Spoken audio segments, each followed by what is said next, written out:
성경에는 수많은 시가 기록되어 있습니다. 시들만을 묶어놓은 시집도 있습니다. 그 시집이 시편입니다.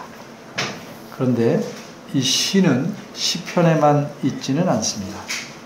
선지자들이 기록한 책들 안에도 시가 매우 많습니다. 좀 과장해서 말씀드리면 선지서의 절반은 시로 이루어져 있습니다. 그러나 이 시가 시편이나 선지서에만 기록되어 있을까요? 그렇지 않습니다. 그러면 성경 전체에서 첫 번째로 나타난 시는 어디에 있고 그것은 무엇일까요? 성경에 나타난 첫 번째 시는 첫사람 아담이 자기 아내가 될 여인을 처음 만났을 때 그 여인에게 반하여 지은 시입니다. 이 시는 단 한 구절짜리 시인데 창세기 2장 23절에 나와 있습니다. 이 시를 표준 세번역 개정판의 번역으로 읽어보겠습니다. 이제야 나타났구나 이 사람. 뼈도 나의 뼈, 살도 나의 살. 남자에게서 나왔으니 여자라고 부를 것이다. 이번에는 다시 원문을 직역해서 읽어보겠습니다. 이번에야말로 이는, 이는 여성을 가리킵니다. 이는 내 뼈 중에 뼈, 살 중에 살이로다. 이를 여자라 부르리라. 남자에게서 이가 취해졌기 때문이라. 그러면 성경에 나타난 두 번째 시는 무엇일까요? 그 시는 라멕이라는 사람이 지은 시입니다. 이 사람은 어떤 사람입니까? 라멕이라는 사람은 가인의 후손입니다. 창세기 5장에는 아담과 하와 이후로 존재하게 될 인류의 두 계열이 기록되어 있습니다. 이 계열은 기록자가 의도적으로 10명씩 기록해 놓습니다. 그리고 7번째 인물에서 그 두 계열의 성격을 알려주는 대표적 인물을 기록합니다.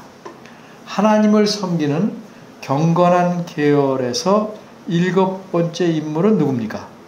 평생을 하나님과 동행하다가 죽지 않고 하나님께서 데려가신 인물 에녹입니다. 그러면 이 인물과 대조되게 반대 계열인 불경건한 계열, 가인의 계열에서는 누가 등장하였습니까? 그 사람이 곧 라멕입니다. 라멕은 매우 무섭고 잔인하고 뻔뻔한 인물입니다. 그는 성경에 따르면 가인 다음에 두 번째로 살인한 사람입니다. 가인은 자기 동생인 아벨을 죽였습니다. 그런데 네 아우 아벨이 어디 있느냐? 라고 하나님께서 질문하시자 자기 죄를 숨기려고 내가 알지 못하나이다. 내가 내 아우를 지키는 자니까 라고 거짓말하며 발뺌합니다. 이런 면에서 가인은 자기가 살인한 것이 하나님 보시기에 문제가 있는 행동임을 어느 정도 인식한 것이 드러납니다. 반면에 라멕은 어떠하였습니까? 그는 자신이 살인한 행동을 자랑하기까지 합니다. 그리고 말하기를 가인의 죄가 7배라면 내 죄는 77배 라고 말할 만큼 뻔뻔하고 자기 죄악을 자랑한 인물입니다. 그리고 이렇게 자신의 살인을 오히려 자랑하고 드러내기 위해서 시를 짓습니다. 이 시의 별명이 칼의 노래인데 바로 이것이 창세기 4장 23절과 24절에 나와 있는 2절짜리 두 번째 시입니다. 그가 얼마나 뻔뻔한지 그가 지은 이 두 구절로 이루어진 시를 표준 세번역 개정판으로 읽어보겠습니다. 라멕이 자기 아내들에게 말하였다. 아다와 실라는 내 말을 들으라. 라멕의 아내들은 내가 말할 때 귀를 기울여라. 나에게 상처를 입힌 남자를 내가 죽였다. 나를 상하게 한 젊은 남자를 내가 죽였다. 가인을 해친 벌이 7갑절이면 라멕을 해치는 벌은 77갑절이다. 그러면 성경에 기록된 세 번째 시는 무엇입니까? 여러분이 익히 짐작하시듯이 오늘 본문에 나오는 세 구절로 이루어진 노아의 시입니다. 그래서 이 시에 대해 다음과 같이 세 가지로 자세히 살펴보려고 합니다. 첫째, 시의 구조. 둘째, 시의 내용. 셋째, 시의 성격. 첫째, 시의 구조입니다. 먼저 본문인 25절에서 27절을 보겠습니다. 이것은 노아가 지은 세련으로 이루어진 한 편의 시입니다. 그리고 각 구절이 한 련입니다. 그런데 각 련이 같은 후렴구를 갖고 있습니다. 우리말 성경을 따르면 첫째 련인 25절의 후렴구는 그 형제의 종들의 종이 되기를 원하노라 로 되어 있습니다. 둘째 련인 26절의 후렴구는 가나안은 셈의 종이 되고 입니다. 그리고 셋째 련인 27절의 후렴구는 가나안은 그의 종이 되게 하시기를 원하노라 입니다. 그래서 우리말 성경에서는 이 후렴구의 길이나 표현이 서로 좀 달라 보입니다. 내용은 같지만 표현에서는 달라 보입니다. 그러나 이제 여러분에게 나눠드린 그 직역 내용을 보십시오. 이 직역 내용을 잘 따라오셔야 제가 이제 설교하는 내용을 이해하시기에 도움이 됩니다. 원문을 직역해보면 이렇습니다. 25절의 후렴구는 그는 가나안입니다. 종들의 종일 것이다. 그의 형제들에게 이고 26절과 27절의 후렴구는 똑같이 그러나 가나안은 종일이라 그들에게 그 형제들입니다. 그들에게입니다. 이처럼 원문에서는 세 련의 후렴구가 길이나 표현에 있어서 거의 같습니다. 그러면 이 후렴구의 내용은 무엇일까? 그 내용은 한마디로 가나안은 그의 형제들에게 종이 될 것이다 하는 사실입니다. 그러면 각 련의 내용을 살펴보기 전에 이 시에서 각 련의 후렴구 앞부분 내용, 다시 말해서 후렴구 앞에 있는 각 련의 앞부분, 그 내용의 구조를 좀 먼저 봐야 될 겁니다. 왜냐하면 그래야 시의 내용을 좀 더 정확하게 이해할 수 있기 때문입니다. 먼저 우리말 성경에 따라 후렴구 내용은 이미 말씀드렸으니 제외하고 그 앞에 있는 후렴구 앞에 있는 내용을 살펴보겠습니다.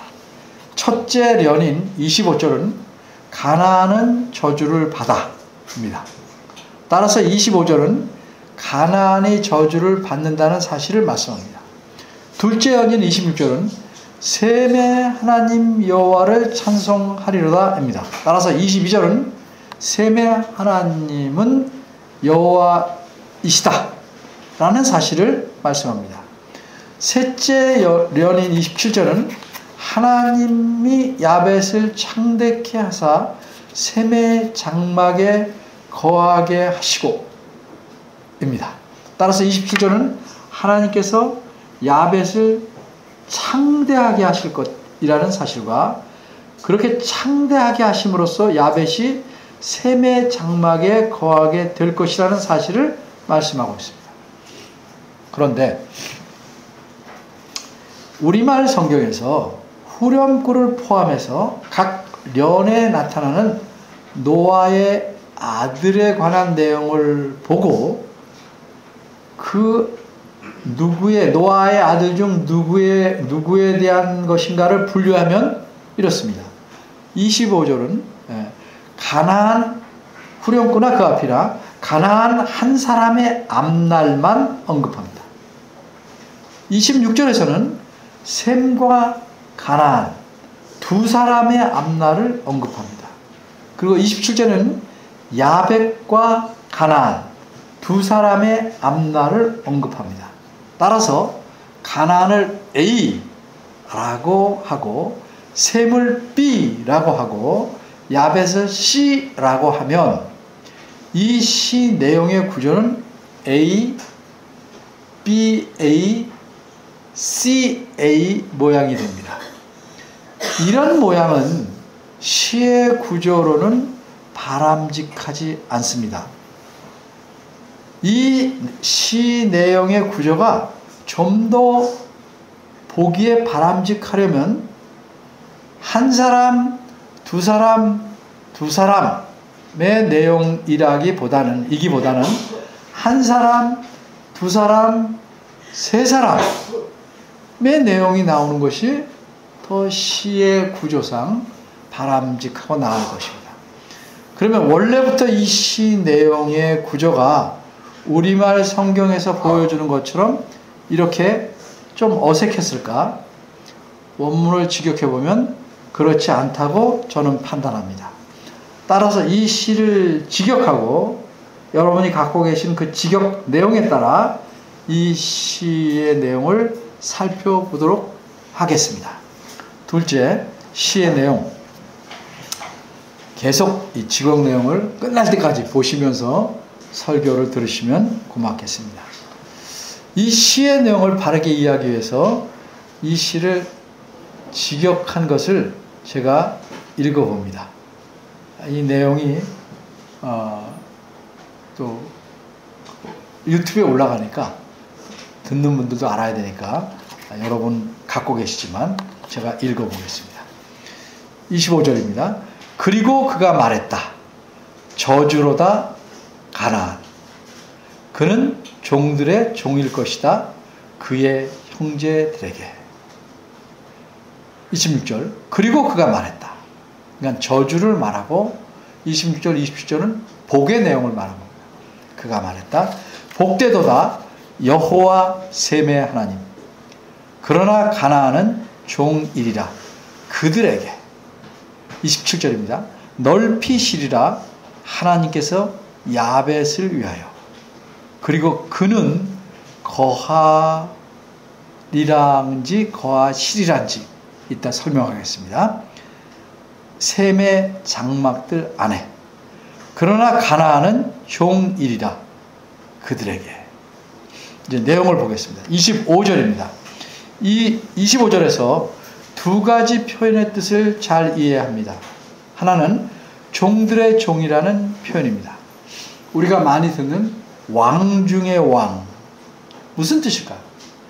왕 밑에 신하가 쭉 있는데 왕 중의 왕은 자기 밑에 신하가 모두 왕이란 뜻일까요? 그건 아니죠. 예. 왕 중의 왕이라는 것은 최상급을 나타내는 표현입니다. 그러니까 왕 중의 왕이란 말은 왕들 중의 왕이란 이런 말은 가장 뛰어난 왕이다 하는 의미입니다. 따라서 종들의 종도 종들이 이렇게 해서 좀 비용을 모아서 우리가 힘드니까 우리 밑에 종을 하나 따로 두자. 그래서 종들이 자기 밑에 종을 하나 공동으로 거느리고 있어서 그를 가리켜 종들의 종이라고 하는 게 아니고 금방 말한 왕들의 왕처럼 가장 비참한 종, 최상급으로 가장 비참한 종을 뜻합니다. 그래서 25절의 후렴구를 쉬운 성경에서는 이 뜻을 잘 이해해서 이렇게 표현했습니다. 가나안은 형제들에게 속한 가장 낮은 종이 될 것이다. 이렇게 이제 종들의 종에 대한 이해를 했습니다. 두 번째는 그의 형제들이라는 표현입니다. 그의 형제들이 누구인가?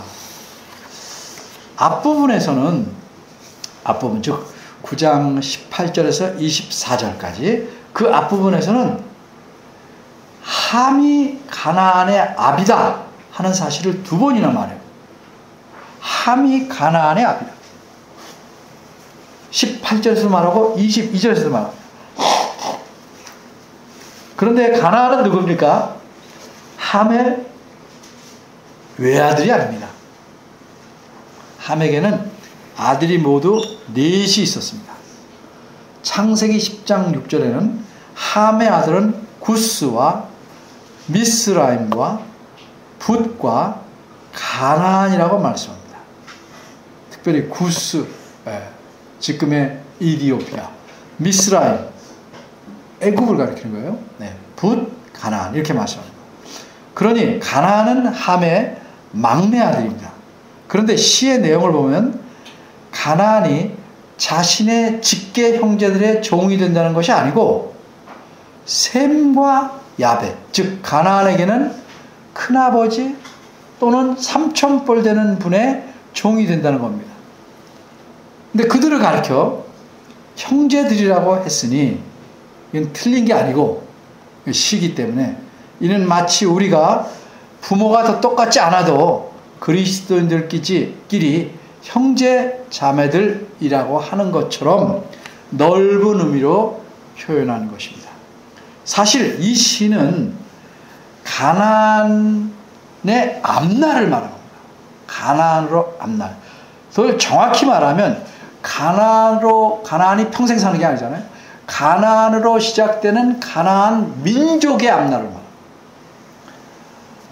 그러기에 이 성경의 처음 독자인 이스라엘 백성, 먼 훗날 이스라엘 백성의 관점에서 보면 셈과 야벳과 가나안은 그 개인이라기보다는 그 개인도 포함해서 각 민족의 조상으로 언급된 것이고 그들의 후손들을 포함해서 이해하고 있는 것입니다.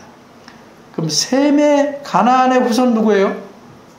그렇죠. 가나안 땅에 사는 사람들이고 셈의 후손은 이스라엘 백성들이에요. 이 가나안은 금방 말씀드린 것처럼 이스라엘 백성이 이제 애굽을 떠나 들어가려고 하는 그 가나안 땅에 사는 민족을 가리키는 것으로 이해했습니다. 26절입니다. 이 구절에서는 하나님께서 셈의 하나님이 되신다는 사실을 말씀합니다. 특별히 셈의 하나님, 이렇게 누구누구의 하나님이라는 표현은 성경에서 여기 처음 나오는 표현입니다. 이게 중요해요. 하나님은 우리의 하나님이에요. 너와 나의 하나님이에요. 모든 사람의 하나님이에요. 그러나 그럼에도 불구하고 하나님은 자신을 가리켜서 누구누구의 하나님이라고 말할 때는 특정한 사람에게만 표현을 했어요. 아브라함의 하나님, 이삭의 하나님, 야곱의 하나님. 근데 하나님이 얼마나 그를 아끼시고 도우시고 애를 쓰셨습니까? 그 요셉이죠. 근데 요셉의 하나님, 요셉의 하나님인 건 맞지만 요셉과 연관해서 요셉의 하나님이라는 표현은 없습니다. 왜 이렇게 특정한 사람들에게만 누구누구의 하나님이라고 했을까? 그들과 언약을 맺은, 그들을 대표자로 언약을 맺으셨기 때문입니다.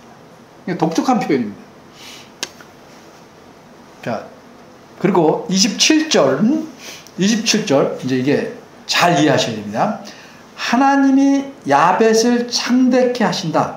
넓히신다는 거예요. 야벳을 위하여 넓히신다는데 여기서 시기 때문에 야벳이라는 말과 창대케 한다, 넓다는 말이 히브리어로 옛날에 자음말을 쓰니까 똑같아요. 그러니까 시적이니까 그렇게 언어 유의를 쓴 겁니다. 야벳을 위해서 넓히시는데 그 다음에 또 하나님이 하신 일이 뭐냐? 우리말 성경에는 셈의 장막에 거하게 하시고, 누구를 거하게 하셔요? 야벳을 거하게 하시는 것으로 말씀하고 있다 이거죠. 그런데 야벳을 넓히시다는 건 뭐겠어요? 사람을 이렇게 뚱뚱하게 한다는 건 알겠죠. 야벳이 사는 영토를, 지역을 넓힌다는 말씀이죠. 그런데 우리 지금 여러분 직역지를 보면 야벳, 하나님께서 셈의 장막에 거하게 되셨는데 직역지는 뭐라고 했어요? 그가 이렇게 나옵니다. 이 그가 누구냐, 이 그가. 우리말 성경에서는 야벳으로 이해했어요. 많은 번역본도 야벳으로 이해합니다. 심지어 NIV도 야벳으로 이해하고 줄을 달아서 다르게 설명을 해요. 그럼 과연 그게 옳은가? 보통 말하면 영철이가 A를 만났다. 그리고 B를 만났다. 그러면 영철이가 B를 만난 거예요? A가 B를 만난 거예요? 일반적으로. 영철이가죠. 왜냐하면 앞에 나오는 주어를 뒤에서 말하지 않으면 혹은 언급하면 자연스럽게 따라가요. 그게 말이 안 될 때 뒤에 거를 따오는 거예요. 그럼 하나님께서 야벳을 넓히시고 그가 거하였다. 그는 누굴까? 주어를 따라가는 게 바람직하다. 문법적으로는 주어도 되고 야벳도 될 수 있어요. 그런데 더욱 심각하게 야벳이 될 수 없는 이유가 있어요. 이건 논리적 모순 때문에 그래요. 26절에서 셈의 하나님은 누구시라고요? 여호와. 그러니까 여호와 하나님께서 셈의 하나님이 되신다고 그랬죠. 근데 27절에 만약 이게 야벳이라면 하나님께서 야벳을 셈의 장막에 거하게 하신다. 이건 굉장히 논리적 모순이에요. 왜? 누구누구의 장막에 거하게 한다는 의미가 뭔지를 알아요. 우리말에도 여러 가지 표현이 있죠. 광대뼈가 쑥 올라갔네. 혹은 입이 귀에 걸렸네. 그러면 우리 뭔지 다 알잖아요. 누구누구의 장막에 거한다는 의미는 다른 사람이 쳐들어와서 그 장막을 차지한다는 겁니다. 이 말은 하나님께서 야벳을 셈의 장막들 안에 거하게 하시는 뭐예요? 야벳으로 하여금 셈의 장막을 취하여 차지하게 한다는 거예요. 그러면 실제로 가장 큰 복을 받는 사람은 누구예요? 야벳이죠. 셈은 찌그러진 거죠. 근데 26절에서 뭐라고 그래요? 셈의 하나님이라고 했어요. 그러면 엄밀히 말하면 셈의 하나님이 아니라 누구의 하나님이야? 야벳의 하나님이 되는 거죠. 이런 논리적 모습이에요. 셈의 하나님이다. 그 셈의 하나님이 어떻게 되실 것이냐? 27절이 설명하는 걸로 봐야 돼요. 셈의 하나님으로서 그가 셈의 장막들 안에 거하실 것이다. 셈 민족들과 함께 하시다. 이 뜻이에요. 그래서 우리 역사적으로 알 수 있죠. 하나님께서 이스라엘 백성을 거하셔서 광야에서 장막을 세우시고 성막을 세우시고 그들과 함께 거하시게 됐다는 말이죠. 사람이 남의 장막에 거하는 것은 빼앗고 가로채는 거지만 하나님이 거하시는 건 그렇게 이해되지 않아요. 사람일 경우만 그래요. 그러니까 하나님이 그들의 하나님이 된다는 게 무슨 말인가? 그들과 함께 사는 것이구나. 함께 거하는 것이구나 하는 사상이 여기 처음 나온 겁니다. 아주 중요한 말씀이에요. 그래서 그를 누구로 봐야 돼요? 여호와로 봐요. 여호와 하나님. 그래서 우리말 성경에 셈의 장막에 거하게 하시고의 하계에 가로를 치시고 셈의 장막에 거하시고 이렇게 하는 게 성경의 원문을 잘 드러낸 것이다. 저는 이렇게 생각하고 저만 유독 이렇게 생각하는 게 아니고 이렇게 생각하는 학자들도 많아요. 그럼 둘 중에 어떤 견해를 찾게 좋으냐?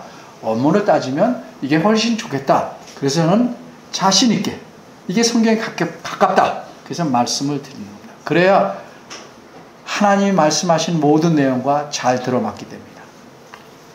어쨌든 금방 설명한 것처럼 27절에서는 아쉽게도 셈의 장막의 우리말 성경은 하나님이 아니라 야벳이 거하는 것으로 표현되어 있어요. 그런데 금방 설명한 대로 생각하면 이 시의 구조는 어때요? 첫째 연에서는 가나안의 앞날을, 그러니까 A. 둘째 연에서는 셈과 가나안의 앞날을, BA. 셋째 연에서는 하나님이 셈의 장막에 거시니까 야벳과 셈과 가나안의 앞날을 말해요. 그러니까 CBA. 균형이 훨씬 잘 맞죠? 첫째 연은 A, 둘째 연은 BA, 셋째 연은 CBA. 그래서 균형이 한 사람, 두 사람, 세 사람의 앞날을 말한 것으로 보는 것이 시다운 좋은 구조다, 이렇게 생각을 합니다. 자, 세 번째로 이 시의 성격. 이 시의 내용은 노아가 가나안에게 저주를 선포한 거예요. 가나안은 누굽니까? 노아에게 손자입니다. 아들이 미워도 손자는 일반적으로 미워할 일이 별로 없죠. 뭐 그런 경우도 있겠지만, 가나안은 노아의 손자일 뿐 아니라 이 손자가 노아에게 잘못을 저지른 일이 없어요, 성경에. 잘못은 저지른 이는 누구예요? 가나안의 아버지는 함이에요, 함. 그런데 어째서 노아는 잘못이 없는 자기 손자에게 악담 정도가 아니라 저주를 선포했는가? 혹시 노아가 가나안을 그의 아비인 함으로 착각하였을까? 그런데 24절 보면 뭐라고 말했어요? 노아가 술이 깨어 자기 작은 아들, 즉 함이 자기에게 행한 일을 알았어요. 그러니까 착각해서 가나안에게 저주를 내린 게 아니라 이 말이죠. 설사 착각할지라도 이런 저주는 그 한 사람에게 앞날을 그렇게 저주한 것은 가혹한 것이 아닐까. 과연 노아의 이 시는 정말 끔찍한 독설일까? 아니면 다른 무엇일까? 이 시가 어떤 성격의 시인지를 알아야 돼요. 이 시의 성격을 알려면 배경을 조금 설명해야 됩니다. 노아가 이 시를 말하게 된 것은 배경은 그 앞부분인 창세기 9장 20절에서 24절에 나와 있습니다. 이 내용을 잠시 살펴봅니다. 홍수의 노아는 포도 농사를 시작했습니다. 그러던 어느 날 포도주를 마시고 취해서 자기 장막 안에서 그만 벌거벗은 채로 잠이 들었습니다. 그런데 노아의 아들 중에 함이 노아의 벌거벗은 몸을 보았습니다. 그리고 그는 나가서 다른 두 형제 셈과 야벳에게 말했습니다. 그래서 다른 두 형제는 옷을 갖고 들어가서 벌거벗은 하체를 덮어드렸습니다. 노아가 술이 깨어 일어나자 함이 그런 짓을 한 일을 알고 저주했습니다. 누구에게? 가나안에게. 이것이 본문의 내용이에요. 그러면 함이 자기 아버지 노아에게 잘못한 죄악은 무엇일까? 어떤 분은 함이 자기 아버지의 벗은 몸을 본 것까지는 괜찮은데 그것을 다른 형제들에게 말했다는 것, 다시 말해서 흉보았다는 것, 얼레꼴레 했다는 것, 이게 죄악이라고 생각합니다. 물론 좋은 일은 아니죠. 그렇게 하면 안 되죠. 이처럼 함이 아버지의 수치스러운 모습을 보았어도 자기만 알고 지나갔어야 했는데 그것을 형제들에게 폭로했다는 것은 아버지를 공경하지 않은 죄악이라고 생각합니다. 그런데 본문을 자세히 보면 나가서 말했다 하는 게 문제가 아니라 뭐를 문제 삼고 있냐면 보았다는 게 문제예요. 보았다는 거. 물론 나가서 형제들에게 말한 것도 잘못입니다. 그리고 노아가 술 취해서 벗고 잠들었다는 것도 좋은 모습은 아니에요. 그러나 본문에서 초점을 삼고 있는 것, 문제로 삼고 있는 것은 나가서 말했다는 게 아니고 보았다는 사실이세요. 보았다. 어떻게 그렇게 할 수 있어요? 본문은 20절에서 24절은 함이 한 일과 함의 다른 두 형제가 행한 일을 대조하고 있기 때문입니다.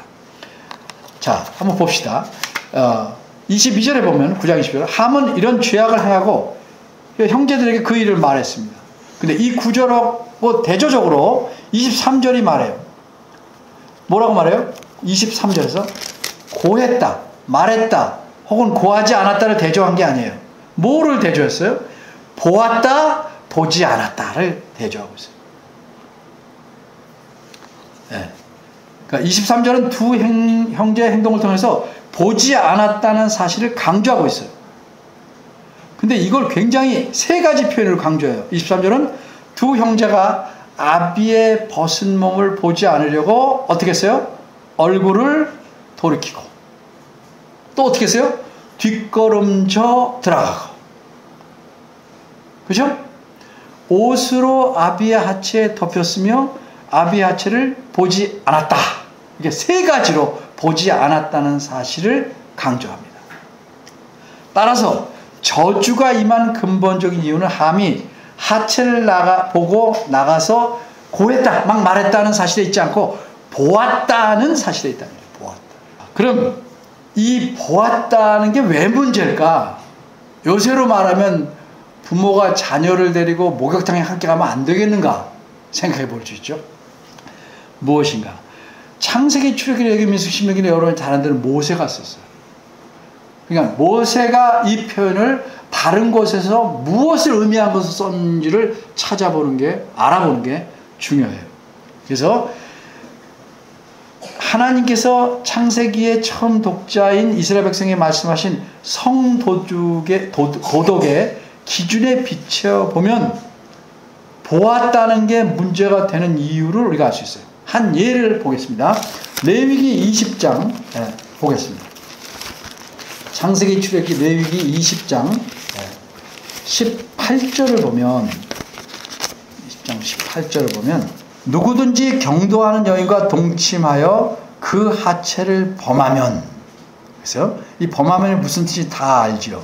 근데 17절에 보면 똑같은 내용을 이렇게 표현해요. 누구든지 그 자매 곧 아비의 딸이나 어미의 딸을 취하여 그 여자의 하체를 보고 여자는 그 남자의 하체를 보면 부끄러운 일이라 그 민족 앞에서 그들 끊어질지니 그가 그 자매의 하체를 범하였은즉 그 죄를 당하리라. 그러니까 본다는 건 뭐예요? 하체를 하체를 본다는 건 하체를 범한다. 어떤 성적인 행동을 한다. 이 표현을 좀 완화시켜서 한 것이다. 동성끼리 성적인 행위도 레위기 18장 20장 13절에 보면 동성끼리 성적인 행위도 사형에 처할 죄악이지만 고륙지친의 하체를 범해서는 안 되고 이런 일을 행하면 죽음을 당하게 된다. 이렇게 지금 말씀하고 있는 겁니다. 이런 죄악을 아들이, 함이 자기 아버지에게 행했으니 함은 저주받아 마땅한다. 24절 다시 보면 본문 앞에 9장 10절 술이 깨어 그 작은 아들이 자기에게 행한 일을 알았다. 눈으로 보았다면 알 수 있을까요? 어떤 동작을 했기 때문에 누가 말해주지 않았는데 자기가 알 수 있다. 그래서 함이 아버지에게 한 일은 구체적으로 찝어 말할 수는 없지만 성적인 행동인 것은 분명하다. 그런데 노아는 이런 함이 아니라 그의 아들인 가나안에게 저주를 선언했어요. 노아가 술이 취한 채로 저주한 것이 아니고 자기에게 악한 행동한 자를 잘못 알고 그의 아들에게 저주를 말한 것도 아니에요. 24절은 우리가 지금 본 대로 노아가 술이 깨어 작은 아들이 자기에게 행한 일을 알라고 말씀합니다. 따라서 본문은 함이 받은 저주에 있지 않고 오히려 그의 자식 가나안이 저주를 받을 것이라고 지금 오늘 본문은 말씀하고 있어요. 따라서 본문의 관심은 그러면 함은 저주를 안 받는다 이런 뜻이 아니고 본문의 관심은 이 일을 계기로 무엇을 말하려고 하냐면 현재가 아니라 앞으로 있을 일에 대해서 말하는 거죠. 그렇게 이 저주는 노아의 악담이나 독설이 아니고 오히려 앞으로 일을 말하니까 예언으로 봐요. 노아의 예언이. 그럼 노아가 선지자도 아닌데 어떻게 예언을 하는가? 라고 생각할 수 있죠. 거기에 대해서 조금 더 설명합니다. 노아는 하나님께서 9장 앞부분에 1절에서 17절에 보면 인류의 대표자로 삼아 그와 언약을 세우신 사람이에요. 앞으로 이제 우리가 배우기도 했고 또 잘 들어겠지만 선지자들을 하나님께서 기름 부어 세우기 전에, 선지자들이 전문적으로 등장하기 전에 하나님께서는 언약의 대표자들을 통해서 자신의 뜻을 알리시고 예언하도록 하셨어요. 그런 의미에서 언약의 대표자들은 선지자와 같은 역할을 하는 거예요. 선지자 직분을 받은 건 아니지만 하나님 말씀을 대신 말한다, 알려준다 하는 의미에서 선지자와 같은 일을 했다. 또 하나, 노아가 한 말의 내용은 뭐에 대한 거예요? 저주와 복에 대한 거예요. 사람은 저주와 복을, 그런 게 있었으면 좋겠다고 기원할 수는 있으나 저주와 복을 자기 마음대로 주거나 거두어 드릴 수는 없는 사람이에요. 저주와 복은 전적으로 하나님께서 주관하시는 사항이에요. 그런데 노아가 저주와 복을 단순히 기원한 것이 아니고, 우리말에서 기원한 것처럼 원하노라 원하노라 이렇게 썼는데 아닙니다. 그렇게 번역한 이유는 원문에는 없는데 기원으로 봤기 때문에 원하노라 원하노라 집어넣은 거예요. 하나님께서 앞으로 하실 일을 노아가 선포한 거예요. 하나님을 대신해서 하나님이 앞으로 하실 일을 말씀한 것입니다. 그래서 노아의 이 말씀은 하나님께서 노아에게 주셔서 선포케 하신 이 세 사람으로 인해서, 여기 9장 19절에 보면 노아의 세 아들로조차 백성이 온 땅에 퍼지니라. 그리고 10장에는 이 세 아들로 인해서 퍼진 백성들이 쫙 나옵니다. 그 민족들이. 그러니까 앞으로 인류에게 어떻게 행하실 것인가, 어떻게 하실 것인가에 대한 하나님께서 앞날을, 그 핵심을 말씀하게 하신 것이다 라고 생각해야 됩니다. 그래서 노아가 한 말은 독설이 아니고 하나님의 예언이다, 이렇게 보셔야 옳습니다. 그러나 우리가 여기서 하나 조심할 거는, 그럼 왜 함이 아니라 가나안에게 저주가 임하게 되었는가 하는 거는 여러 가지로 설명할 수 있지만 성경적으로 이것이다, 성경에서 꼭 집어서 말한 바가 없고 본문에서도 분명하게 말씀해 주시지 않습니다. 그죠? 이것을 계기로 하나님께서 앞날에 어떤 일이 일어나게끔 하나님께서 역사를 움직여갈 것인가를 보여주신 사건이다, 예언이다, 이렇게 이해하는 것으로 우리가 만족해야 할 것입니다. 이처럼 노아의 시는 세 연으로 이루어진 한 편의 시입니다. 이 시를 통해서 하나님께서는 죄악이 계속 발전해서 결국 가나안과 그의 족속에게 어떤 결과를 가져올지를 미리 말씀하신 거예요. 또한 이 시는 이런 죄악의 발전 가운데서도 하나님께서 어떻게 구원을 이루어 가실지를 미리 알려준 거예요. 하나님은 어떻게 구원을 이루어 가십니까? 셈의 하나님이 되셔서 그들과 함께 거하심으로써 구원을 이루어 가실 것입니다. 그래서 요거 다음 바로 12장으로 넘어가면, 그러기에 하나님께서는 셈의 하나님이 되시기 때문에 아브라함을 택하셨고 아브라함의 후손인 이스라엘을 자기 백성으로 삼으십니다. 이뿐만 아니라 하나님께서는 자기 백성으로 성막, 후에는 성전을 짓게 하시고 그들 가운데 거하시고 그들의 하나님이 되십니다. 이렇듯 하나님께서는 이 예언을 통해서 말씀하신 대로 구원을 차근차근히 자신의 뜻대로 이루어 가십니다. 그리고 마침내 어떻게 되셨어요? 하나님께서는 예수 그리스도를 통해 자신이 계획하신 구원을 온전히 이루셨어요. 그 결과 이방인이었던 우리도 하나님의 은혜로 하나님의 자녀가 되었습니다. 이렇듯 하나님이 어떤 분이신가, 이걸 잘 기억해야 돼요. 하나님은 모든 역사를 이끌어 가시고 우리의 운명과 삶을 주장해 나가시는 분이다 하는 사실입니다. 이 큰 사실을 놓치면, 우리가 소위 큰 그림 많이 말하죠. 큰 사실을 놓치면 삶이 흔들립니다. 어떤 시인은 이렇게 고백했어요. 시편 46편입니다. 제가 잠깐 읽어보겠습니다. 시편 46편. 하나님께서 어떤 분이신지를 잘 이해하는 시인이 고백한 겁니다. 그 시인이 말하기를 이렇게 말합니다. 하나님은 우리의 피난처시요 힘이시니 환난 중에 만날 큰 도움이시라. 그러므로 땅이 변하든지 산이 흔들려 바다 가운데 빠지든지 바닷물이 흉룡하고 뛰놀든지 그것이 넘침으로 산이 요동할지라도 우리는 두려워 아니하리로다. 이게 신앙의 핵심이에요. 작은 일에 흔들리지 마십시오. 큰 일에도 흔들릴 필요 없어요. 모든 것이 하나님의 손 안에, 하나님의 손길 안에 있습니다.